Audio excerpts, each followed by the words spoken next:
Oh, we have a great show for you tonight. We have a fantastic show. Very funny comedians. I know funny. Very funny. People always ask me who I think is funny. That's the number 2 question I get asked as a comedian. The number 1 question I get asked as a comedian is, have you ever died? As soon as you tell someone you're a comedian, first thing they want to know, oh, you ever died? Oh, what's it like when no one laughs? Oh, tell us about the worst gig you've ever had in your life. Please, relive for me, in minute detail, the worst moment of your professional career. Have you ever really died? It's like saying to a doctor, tell us about the last patient you lost. What happened? With the family crying. I bet they were they? Yeah. People are such ghouls. It's the number 1 question. Have you ever died? Number 2 question, though, is what makes you laugh?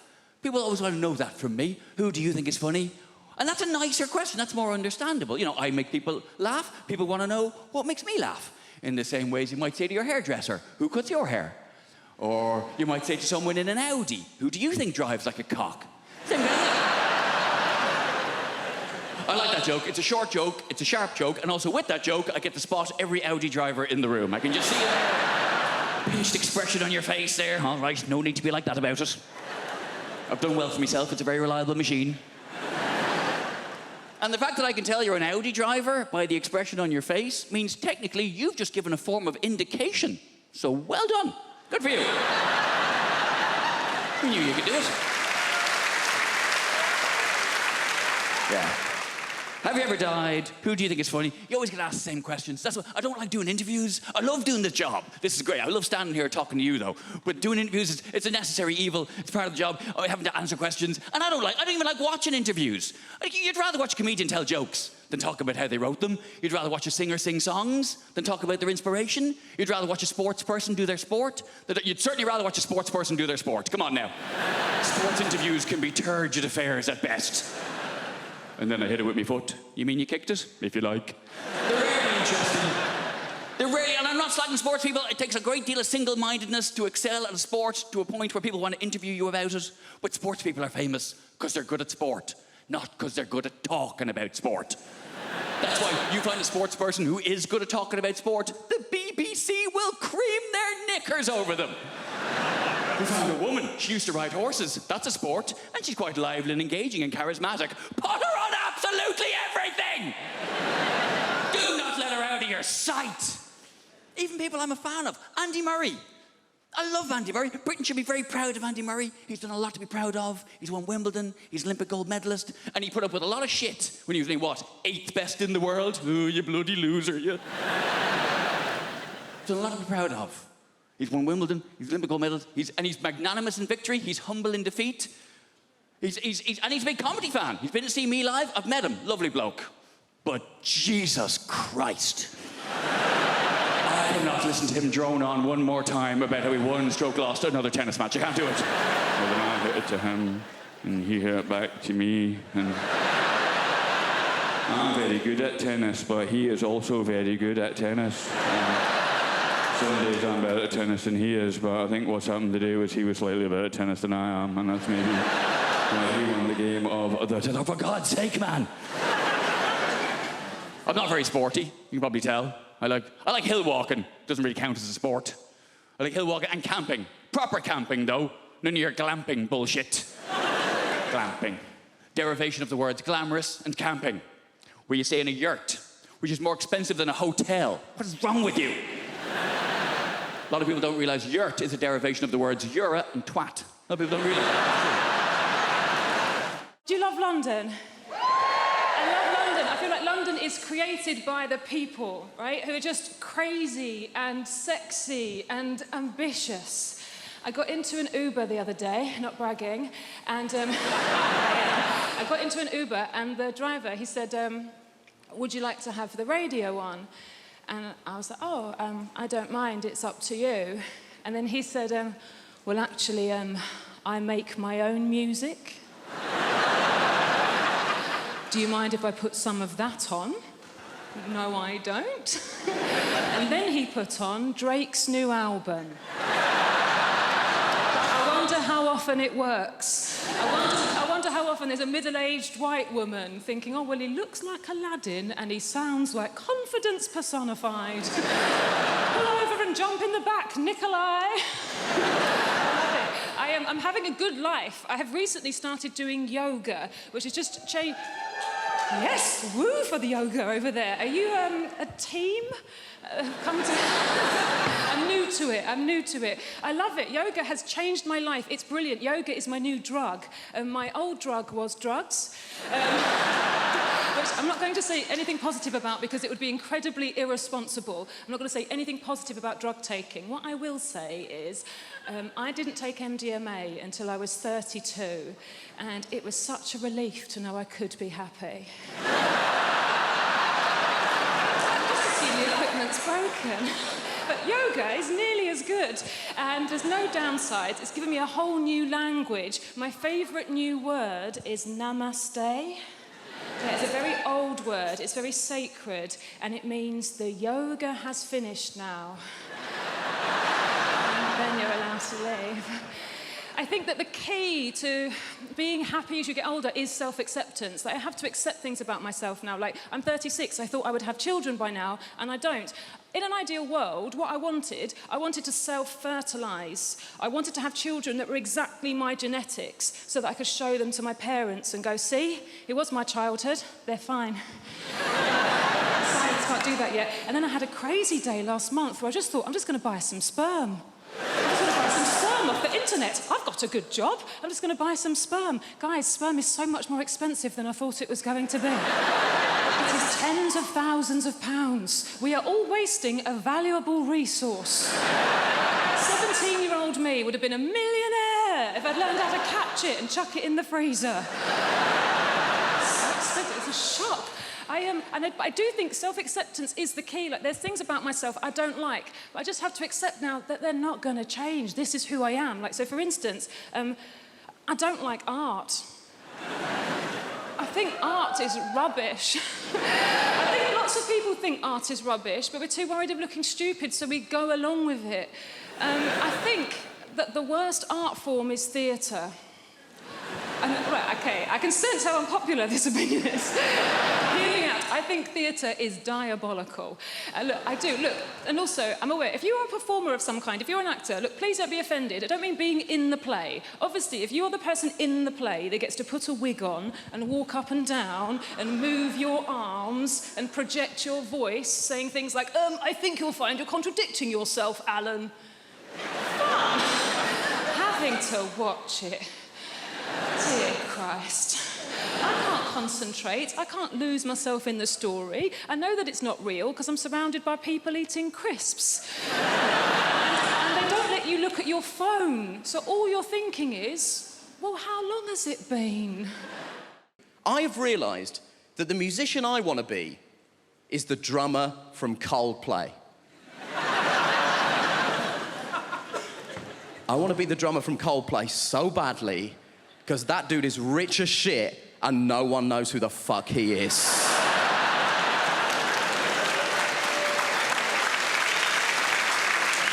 No one knows who the drummer from Coldplay is. He could be here and no one would know. It could be you, it could be you, it could be you. I'm not sure it's an Indian woman, but it could be. We don't know. I'm obsessed with the idea that this guy has the best life in the world. And I was telling my friend about this, and she tried to tell me something that she was trying to portray as a bad thing. Apparently, he loves Game of Thrones, so he said to HBO, can I be in Game of Thrones? And they were like, yeah, man, you're the drummer from Coldplay. You can do literally anything you want. We'll restart The Sopranos if that's something that will make you happy, right?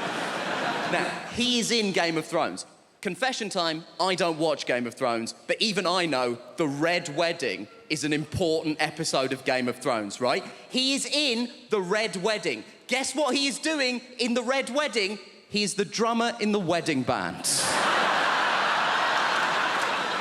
That is the extent to which this guy's anonymity is a borderline superpower. He is in the most famous episode of one of the most popular television shows in the world, doing the thing he is famous for, and no one noticed.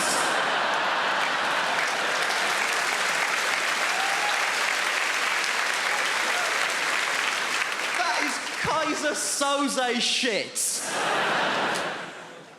And my friend was telling me that she read a supposedly embarrassing story that one of the actors told. One of the actors said that when they were shooting The Red Wedding, he was making small talk with the extras, and he got round to the drummer from Coldplay and said, "Are you a full-time extra?" And the guy was like, "No, I'm a musician." So he said, to the drummer from Coldplay, "Have you played on anything I might have heard of?" To which the drummer from Coldplay was presumably like, have you heard of All Music? Because I'm basically the drummer on All Music. And my friend tried to tell me this, like this was a sad thing. She was like, "Oh, this guy's in Coldplay, but no one knows that he's in Coldplay. Isn't that sad?" No, because the problem with being in Coldplay is that people hate Coldplay. People hate Coldplay so much. And the people who hate Coldplay don't say things like, "Oh, it's not to my taste." They say things like this: "I hate Coldplay!" But what you mean when you say that is, "I hate Chris Martin." No one is angry with the drummer from Coldplay. No one has ever been like, "Oh, the drummer from Coldplay! He ruined my life!" And I know what you're thinking. You're thinking, "Nish, why are you so obsessed with the drummer from Coldplay? There's 2 other people in that band. We don't know anything about them either." And you know what? You're right. There's a guitar player and a bassist in Coldplay. I wouldn't know them even if they were here. I assume it's you two, but only because he sat next to her and I spoke to her already. That's all I've got to go on at this point. They have the exact same life as the drummer, because I did a bit of research into this. Turns out Coldplay are one of those bands where they split the royalties equally. So they have the exact same life as the drummer, apart from one detail. They have the exact same life as the drummer. They have the same level of wealth, access, and anonymity. But crucially, the drummer is sat down.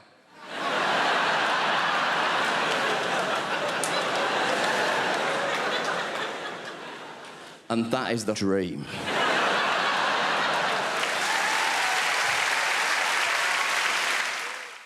This year, I did no lilt February. Thank you. I know, it sounds impossible, but you take it one day at a time. Did I have any today? No, you're a legend.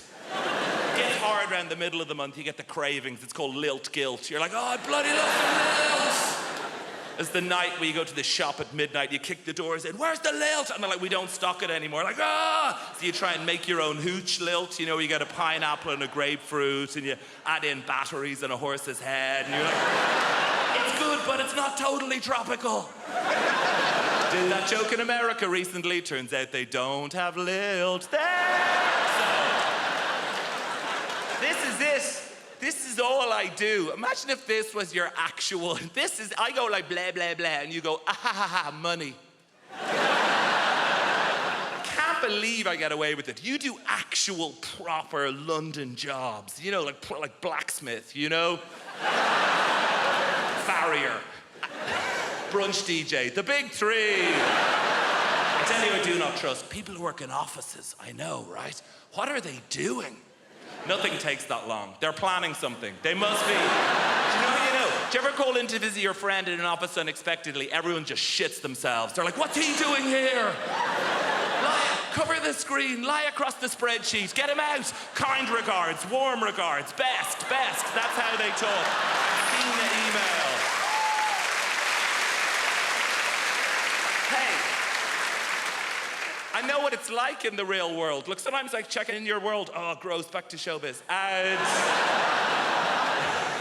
No, I'm very self-aware of the level of fame that I have. I was in a supermarket recently, and an older lady came up to me, and she put her hands on my shoulders, and she said, "You are vaguely familiar." And that is it. I did a gig in Wrexham, and I was at an ATM machine, and a guy cycled by, and he shouted at me, "Surprised to see you at an ATM machine." And I've been obsessed with it since then. What did he mean? Like, on the one hand, is he surprised I don't have a butler to go to the ATM machine for? No, I think it's the opposite. I think, I'm surprised you have any money whatsoever doing keyboard horse shit. Here's my greatest ever showbiz tale. I did a gig in your Milton Keynes recently, thank you, and I was staying in the Milton Keynes Hilton, and she is the least well-known of all the Hilton sisters. And I checked in after the gig at like 12:30. Room 303 is where this took place. Open the door, TV on in the room. Not that uncommon in the chain hotels. I guess it's to welcome you. But get this, on the TV is me playing the shitty keyboard on some show. Immediate thought is like, is this a service they provide to all guests? If so, no, it's the realization, this is it. I've arrived. And I waltz into the room, down the little corridor with the loo away to the left. And as the room opens out, there is a fully naked man lying on the bed. So they've given me the key to someone else's room. But he is lying there, watching me on the TV. And he looks up.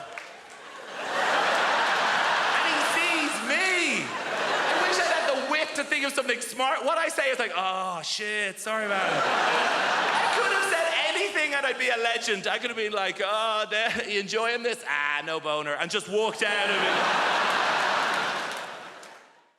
it. The problem is the builders, my dad's mate, he's a proper geezer, proper South East London geezer. One of those builders, you know that walk? Just walks like that. His legs like he's got a pool table between his legs. And he walks like that, and also he's got those really thin jogging bottoms. You know, those like grey jogging bottoms that builders wear? I don't know where they get them from. They're so thin, and it just grabs onto anything that's there.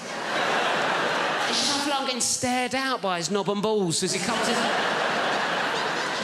sometimes it's weirder than him being naked. I don't know why. It feels more intrusive. He's like, hello, son, what we got here? I don't know.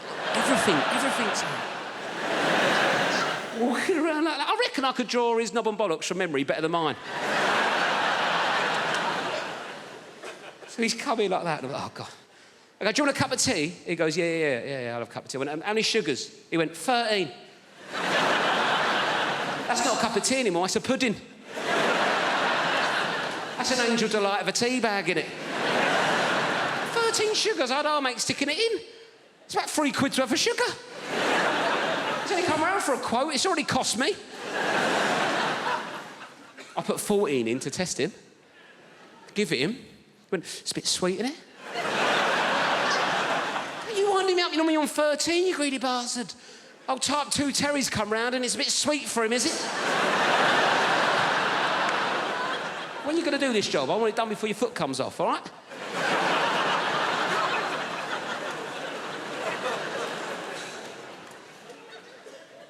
Anyway, I had a Kit Kat in the fridge, right? I thought, right, let's get him back on side of Kit Kat, right? He's into sugar. I like introducing people to new things, see if he wants a Kit Kat. 4-finger Kit Kat. Like, how would you eat a Kit Kat? 4 fingers? I've said that wrong, haven't I?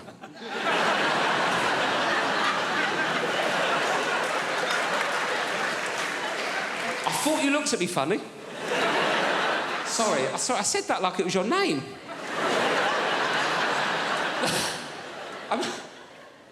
I meant to say... I don't know what I meant to say. I meant to how would you eat a 4-finger Kit Kat? But I went, how'd you eat a Kit Kat? 4 fingers.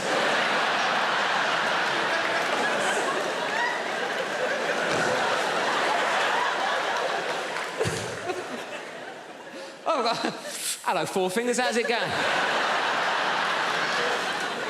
Who needs thumbs, eh? Me to smoke by the looks of things. Sorry about that. Not an ideal nickname for a young lady, is it, really?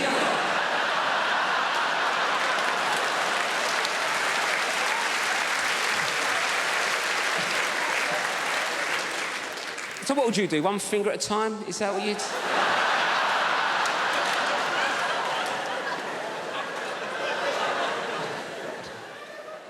Should we start again? Sorry, what's your name? Anita. Nice to meet you, Anita. Sorry for calling you 4 fingers. Anyway, Anita, how'd you eat a Kit Kat? That's what I was going for. 1 at a time. 1 at a time, right. 1 at a time's a normal approach to a 4th. Got there. Yes. Anyway, 1 at a time's a normal approach to a 4-finger Kit Kat, isn't it, right?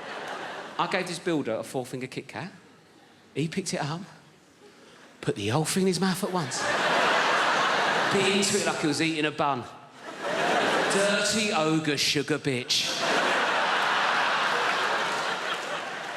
What kind of animal is one pop in a four-finger Kit Kat? It's lovely to be here. I've come all the way from Brighton. Just in case you're wondering what this haircut is about. Might be a new face for some of you people. Don't panic, the BBC invited me here because they needed a beige lesbian. So I'm just here to tick some boxes. Not your box, madam, just a metaphorical box. I'm half Spanish, that's what's happening there. I've got a Spanish mum, and she lives here in the UK. It's all very legal. She's lived longer in the UK than she's ever lived in Spain, but the brilliant thing about my mum is that she's never lost her accent. She's done very, very good. She's done lost the words she cannot pronounce. Lost the words she cannot pronounce, huh? My favourite word that my mum's never been able to pronounce is my brother's name. Not even a difficult name, his name's Stephen. I don't know if you've noticed this, Spanish people, any word that begins with the letter S, they struggle, right? So my mum doesn't call him Stephen, she calls him Steven.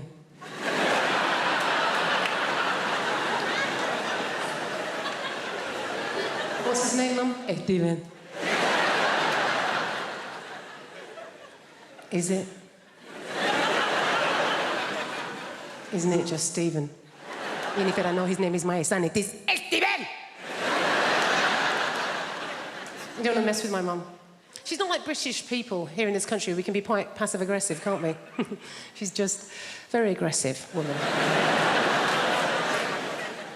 I don't know how my mum's never really coped in this country, and I think it's because, like a lot of Mediterranean people, she's quite loud, yeah? She's got one volume. It's like this. Hello! How are you? Whereas in this country, particularly if we're middle class, we tend to be low talkers, don't we? We don't like to raise our voices, do we? Why? Because we've got money.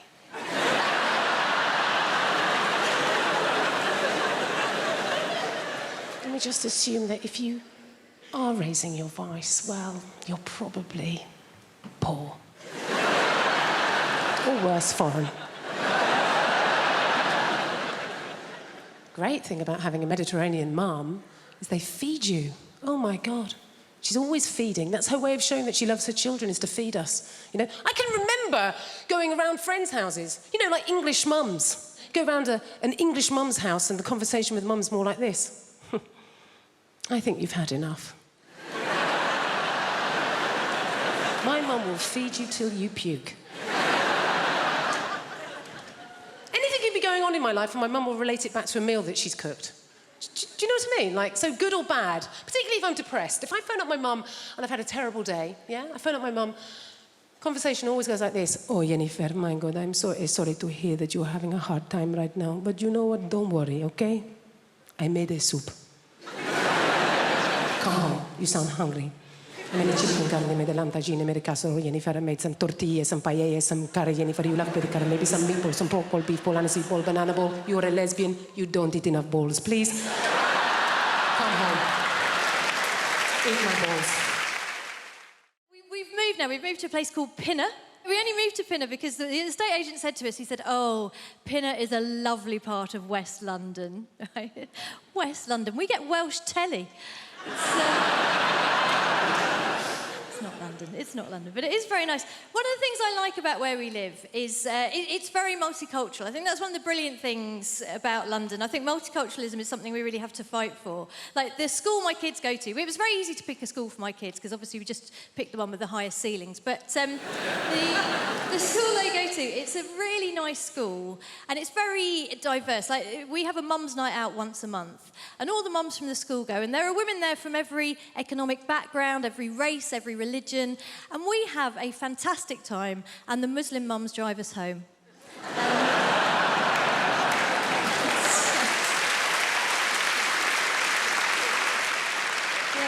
tell you what, it is nice. I had an incident the other day, though. I was walking down the street near where I live, and it was one of those sunny days, one of those days that remind some van drivers that women have breasts. You know, one of those.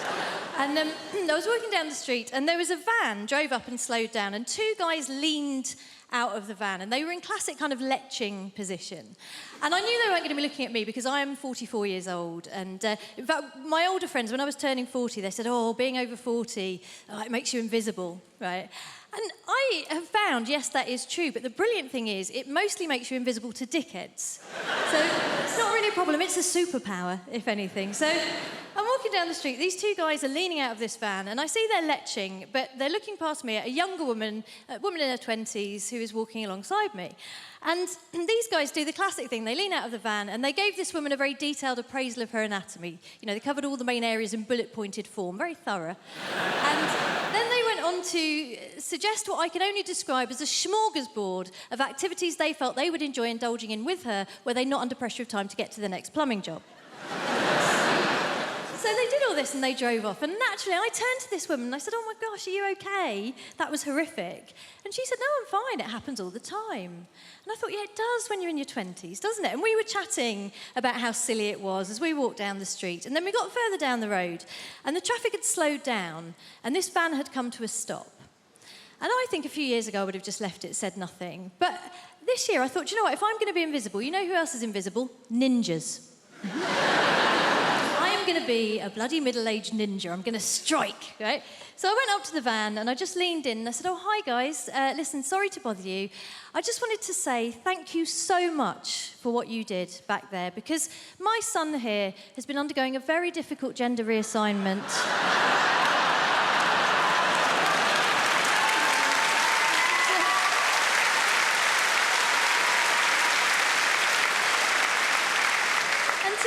He's been worried that it's not going that well, but what you did back there really made him feel like a proper woman. Right? Thank you. I was delighted with myself as well. But what was really special was that then the young woman next to me leaned in beside me and in the deepest voice I've ever heard, just went, yeah, thanks, guys.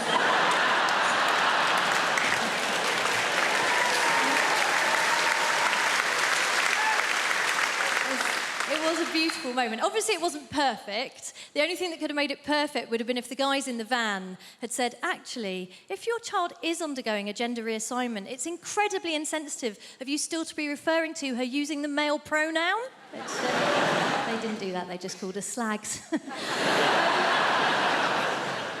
Let's lighten the mood a little bit. Let's talk about terrorism. Terrorism... Listen.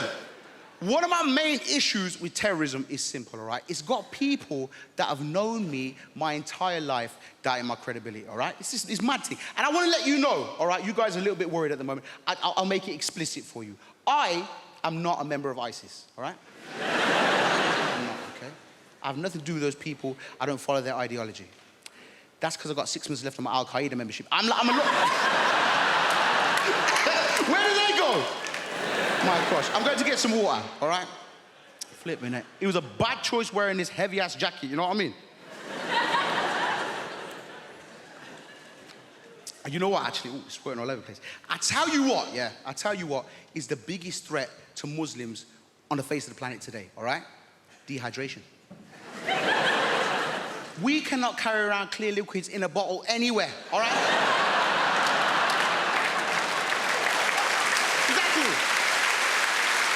Dying up here on this stage, dying in airplanes, stressing me out. But the thing about, listen, hey, can I pop this here? Bruv, can you have that? Thank you, my G. One of the worst things about terrorism is how it's got people doubting my credibility. People I've known my whole life, all right? I want to give you an example. I've got a neighbor, okay? She's called Maud. She's known me for 27 years. And because of the media narrative, the way that the media portrays Muslims, minorities, Black Lives Matter, the world is very divisive. Who in this room just wants to live and get along? Make some noise. Exactly, we all want to, all right? But the media has got people doubting me, all right? So I've had my neighbor 27 years. We've got it's a nice, simple thing. It's a neighborly thing to do, all right? A regular Friday wheelie bin ritual. We grab the wheelie bin, drag it down to the end of the driveway, have a quick natter, go back in. It's what neighbours do, innit? It's what neighbours do, all right? This particular Friday, Maud is like clockwork, but she was late. And I'm thinking, rah, is Maud okay? I hope she's all right. Usually she's like, the bin was stinking of shit, but I thought, you know what, I'm gonna stay here. I'm gonna be a good neighbor and have this conversation. Boom. 3 minutes later, boom! She kicks open the door. She's stressed. She's flustered. I said, Maud, is everything okay? She says, now, good. Everything is far from all right. Have you seen the news? I'm like, listen, Maud, a lot of my cousins are on there. I don't watch that shit. You know that. Bring back a lot of bad memories for me, Maud. She says, Guz, it's the ISIS. I-Z-I. She's from Birmingham, that's how she spells it. It's the ISIS. They've been doing terrible bloody terrorisms again, them lot. I was like, yo, Maud, listen, that's bad. I don't agree with those people, and you know, I hope they're brought to justice. She says, you say that, Guzzy, yeah? But you gotta tell me something, babes. You're nothing like them, are you? I said, what? Maud, you know me, 27 years, baby. I'm nothing like them. Stop buying into the media narrative. Stop buying into the news. I'm me, Guz, your neighbour. She says, I know you say that. It's just that from very specific angles. This is a very Bin Laden look you've got going on there. I said, hey, I don't even look like that guy. It's very racist. She says, Guz, I know, I'm just being silly. But you just do me one more favour though, babes, okay? It's just more for my rod, really, yeah? If you hear anything about it before the news does, just let me know.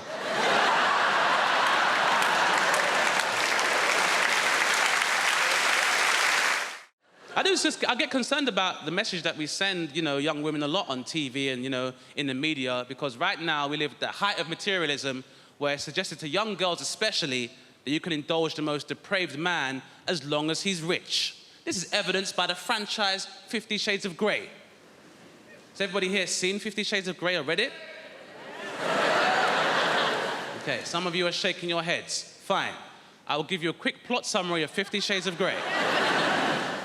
I will be paraphrasing in this monologue, by the way. Is everybody ready? Yeah! Here is 50 Shades of Grey, abridged by Dame Baptiste. Hi, I'm a pretty naive American young girl who doesn't know about sex, even though I have access to the internet and my friend's a journalist.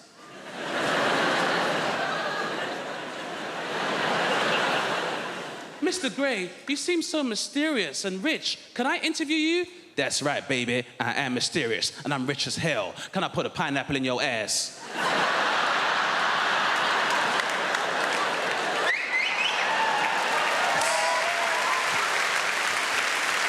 I mean, some other stuff happens, but that's pretty much it.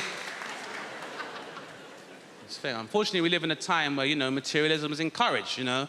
Do you guys remember the song No Scrubs by TLC? Yeah, great song for the ladies. Not so fun for the unemployed male. That was not a fun song to hear when I was younger. You remember how that song used to go? If you live at home with your mama, oh yes, son, I'm talking to you. If you live at home with your mother, they're talking to you. What if I'm a full-time carer? I'm supposed to leave my mother lumbered with bedroom tax, then go live with a bunch of strangers and pay somebody else's mortgage, then have those strangers question my life choices, which my mother already does, but I get rice and peas when she does it. Sitting in the passenger side of his best friend's ride, trying to holler at me. Sitting in the passenger side of his best friend's ride, trying to holler at me. I'm sorry, if me and my friends are concerned about our carbon footprint, I'm not entitled to find love? If you don't have a car and you're walking, oh yes, son, I'm talking to you. If you don't have a car and you're walking, they're talking to you. So we're supposed to leave our houses in 4 separate cars, knowing full well petrol prices are at £1.25 per litre in some stations. Then if you go into London, you're paying a congestion charge 4 times. If you're going out of London, you're paying a toll charge 4 times. Then wherever we get when we're going, then you gotta pay a parking charge 4 times. And if we're all driving, then guess what we can't do? We can't drink, because when you all take separate cars, there's no designated driver, TLC. Which means when we finally do get to the club, because of all the traffic, because there's 4 cars adding to that traffic, we gotta drink water and sparkling water, then pay club prices for fruit juice. So I'm paying £7.25 for a cranberry juice, and we've been planning this night the most, TLC!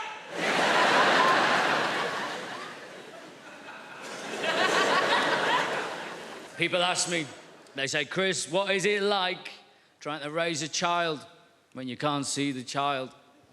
It's ups and downs, you know, ups and downs. You just got to go with the flow. Can't prepare yourself, you know. She's 3.5 now. When she was 2.5, if you haven't got kids, by the way, as soon as they get to 2, they're adorable. They just start asking questions. They want to know what everything is. You are their source of information. They want to absorb the world. My daughter, she's 2.5. She's in the bath. I'm knelt there. I'm bathing her. She's like, what's this, Daddy? What's this, Daddy? Oh, bloody no, do I? Give it here. Just... You might be 2.5, but you know way more than Daddy at this point, sweetheart. She goes, what's this, Daddy? Ice cream? I was like, ice cream? Big handful of shit, wasn't it? Massive. Not like a little pebble, not like a little sweetness. Where did that cut? An impressive quantity for an adult male. I wasn't entirely sure the dog hadn't jumped in and done it when my back was turned, and she just scooped it out. She just slapped it in there in one go.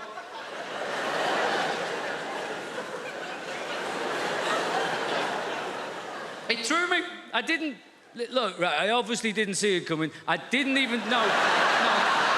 I didn't even smell it coming. This came from underwater. This was a stealth move, right?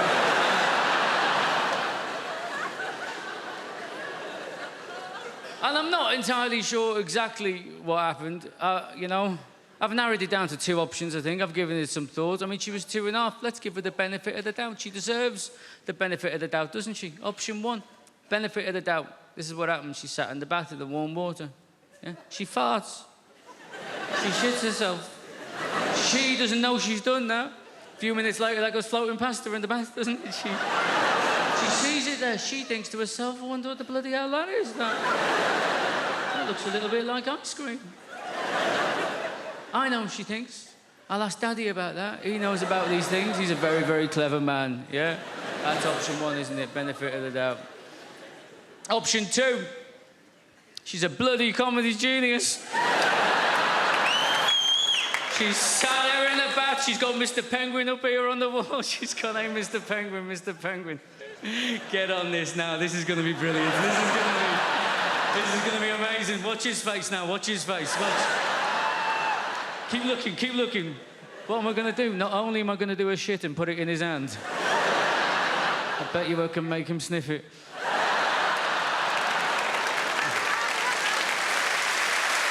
Ice cream, Daddy? Ice cream, huh?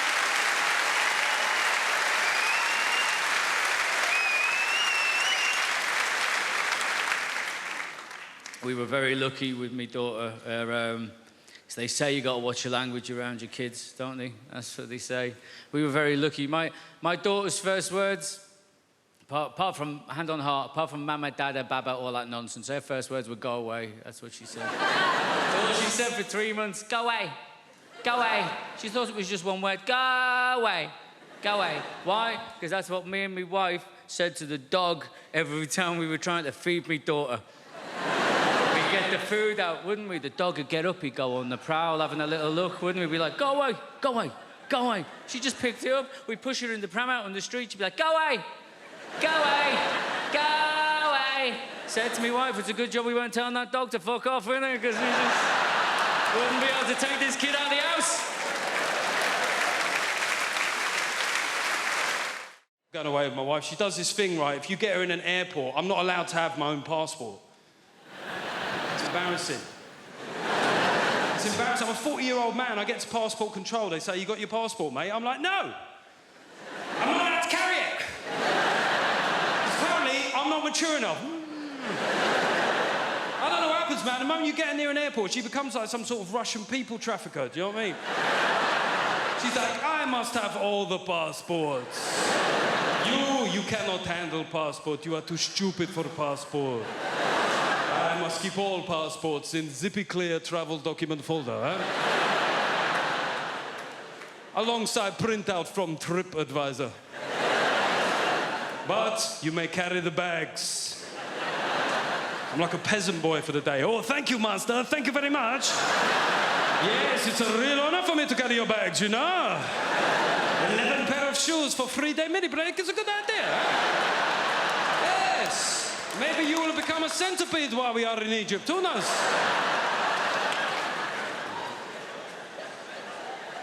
I went to a stag do recently. I went to the Munich Beer Festival. Has anybody here been to the Munich Beer Fest? Seemingly everybody. How many days did you go for, mate? No days. Got deported on arrival. We went for 7 days. We got there on a Monday, right? We had 6 straight days drinking, Monday through Saturday. And on the Sunday, we said, we've got to do something different, right? So we went to Dachau concentration camp. Yeah. It was a weird shout. There's no getting away from it. Could have gone go-karting.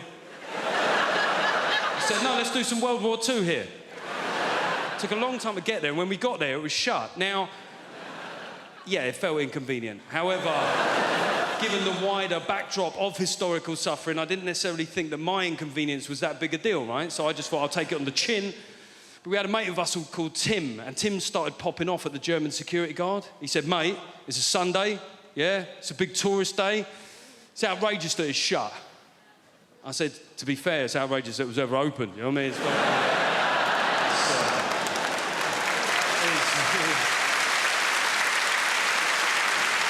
It is weird that you're making this about you, Tim, to be honest. People say dumb things, though, don't they? I was having a beer with my mate Wayne the other day, and Wayne likes to tell you where he was on the occasion of big historical news events that happened within our lifetime, right? So I mentioned 9/11, and Wayne went, 9/11, remember where I was that day? I was like, don't care where you were. I don't see how it's relevant. I don't see how your whereabouts on that fateful, terrible day will form some sort of meaningful historical footnote, Wayne. I'm being honest here. He looked hurt. He went, I went, all right, where were you? He went, karate. I went, see, that was exactly the sort of trivial shit I was worried about, Wayne. He said, well, you know, I was in New York 6 months before that. Makes you think, doesn't it? I was like, no. No, to be honest, all it makes me think is I wish you'd been there 6 months later. Sorry. I said, what do you want? He goes, I want a cat. And I said, a cat? Nah, I'm not gonna buy you a cat. No one gets a pet for Christmas. And you know what happened? I'll tell you what happened. There was a mouse, a little mouse. It came into the house, and the girlfriend, she saw it, she goes, ah! What's he doing in here? What's he doing in here? We've got a mortgage. Like, that's got to do with anything. Like, all the mice is outside there. It's like, hold on, guys, before we go in there, we need to see if this is rental accommodation first. Yo, fam, put that cheese down. We haven't seen the tenancy agreements yet. It might be a hoax, right? It don't work that way. So she was like, Marlon, we need a cat. I said, I don't want one. She said, Marlon, we need a cat. So we compromised and we got one. So we went to this place. Where they hold all of the cats in the world. And I walked in there, I was like, I want a cat. And the lady said, that's not how it works, sir. I said, please. She said, no, what it is, we need to interview you to see if you're fit to have a cat. And I started panicking. At this point, I said, listen, right, lady, right, listen, right, between me and you, I've got a son. I said, human being, 8 years old, and he's not dead. And she looked at me, she was like, yeah, you can have a cat. So, she brought us up the stairs, man. When she brought us up the stairs, I've never seen so much cats before in my life. There was more cats than people in this room right now, right? And they were there, different shapes, different sizes. And my girlfriend, she got drawn to one cat, which was like blue and grey. I've never seen a cat like this before, a blue and grey cat, and his whiskers were out, and the tail was up, and she walked over to the cubicle where the little cat was, and she put her hand right up against it, and the cat came along, and he put his paw there. And it was like they were touching. And she was like, I want that cat. And the lady said, no. She said, why? She said, well, that cat, it can't live with children. And my girlfriend looked at me like to say, fuck the kid. I want that cat. The lady said, no, you can't have that cat, but we've got some cats that is suitable for you, but they're in this corner over here, and she walked us into this corner, ladies and gentlemen, and all of the cats in this area here were black cats. Yes, and my paranoia, that went off straight away. I was like, hold on a minute, we can't have that over there, but we can have any of these ones. I've got to fight racism in the real world, but also in the feline world as well. This is bloody ridiculous. And she said, this one's called Denzel.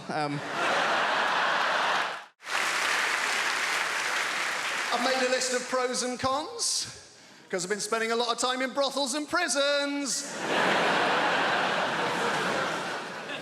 Made a list of pros and cons, always good, give you a bit of balance, Con, complete loss of all feelings of hope and possibility. Well, it doesn't sound very good, does it? It doesn't sound much fun, does it? Pro, increased plug socket access. Bang, 1-1. I say increased, it's actually total plug socket access. I've got 32 plug sockets in my house. Each and every one of them is now under my sole domain. Con, all experiences that formed the basis of my happiness and sense of self-worth are now destroyed by grief. Downer! A bit of a downer, isn't it?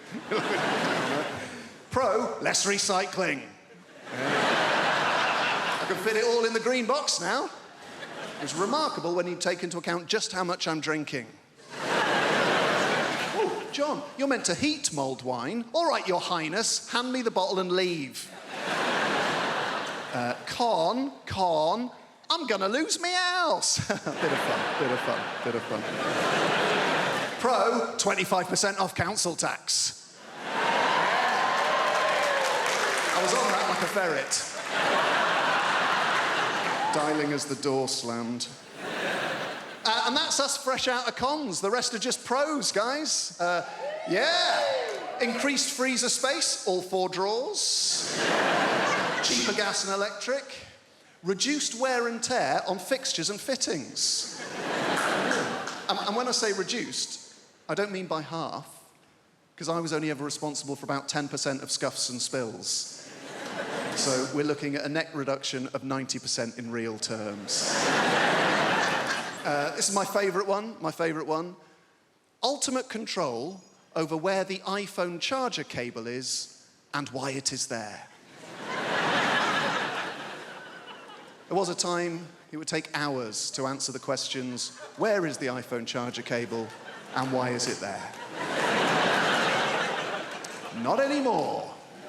Plugged in next to the bed, most convenient place to have it. Simple. Is it unplugged in the bathroom? No, it's not. It'd be a ludicrous place to keep it. There's no plug socket in the bathroom. Is it in the front pocket of a rucksack you no longer use? That'll be the last place you look. That'll be very frustrating.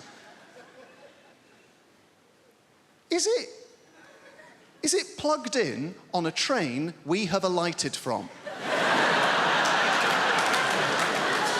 No. It's plugged in next to the bed because that's the most convenient place to have it.